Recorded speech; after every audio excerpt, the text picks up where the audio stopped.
కోసం మన ఆస్తులు సంపాదిస్తే ఒక బాధ, సంపాదించకుంటే ఇంకో బాధ.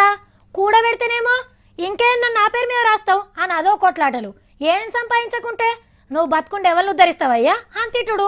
ముసలోళ్ళంటే సైసకుంటైతుండ్రు. ఇవాళ జోరుగా ఎగురుతున్నోళ్ళే రేపు పొద్దుగాల ముసలోళ్ళం అయితాం, మా పరిస్థితి కూడా ఇట్లనే అవుతుందేమో అని ఆలోచన ఉండద్దా? ఏం మనసులో ఏమో. అమ్మ నాయనలు దేవుళ్ళతో సమానం అంటారు. మరి దేవుళ్ళని ఇంట్లో జాగ్రత్తగా పెట్టుకొని చూసుకుంటారు. అదే కన్నులనైతే కంటికే కానరు.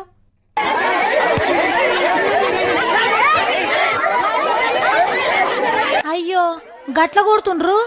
ఒక్కొల్లన్నా ఆపుతలేరు కదా. ఏం తప్పు చేసిండో అని అనిపిస్తుంది కదా. అవు పెద్ద తప్పు చేసిండు. బతుకున్నప్పుడు నాయనకు నరకం చూపించిన కొడుకులు ఆయన జీవి తీసుకున్నాక వచ్చేడిస్తే ఎవరుకుంటారు? ఉరి పెట్టుకున్న గీ తాతది నల్గొండ జిల్లా బేగంపేట అనే ఊరు. ముసలామె ఎన్నడో కాలం చేసిందట. ఇద్దరు కొడుకులుంటే పోయి పట్నంలో ఉంటుండ్రట. మా నాయన అని ఒక్కొళ్ళు కూడా వచ్చి చూడకపోయేదట.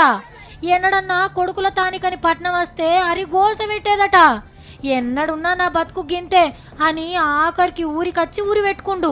సాగు చేస్తామని కొడుకులు కోడన్లు వస్తే ఊరోళ్ళంతా కలిసి ఇట్లా ఎగబడి కొట్టిండ్రు. మనుండంగా మంచి నీళ్లు కూడా పోయానోళ్ళు సచ్చినాక మీరు సాగు చేస్తారా అని ఊర్లకెళ్ళి గెదిమిండ్రు. ఊరోళ్ళే మనిషికి పైసలు వేసుకొని తాత సాగు చేసిండ్రు. ఇంత జరిగినాక ఇక ఈ ఊర్లో ఎవ్వలన్న అమ్మా నాయనలను చూడకుంటుంటారా? మీరు కూడా మీ ముసలోళ్ళని మంచిగా అరుచుకోండి.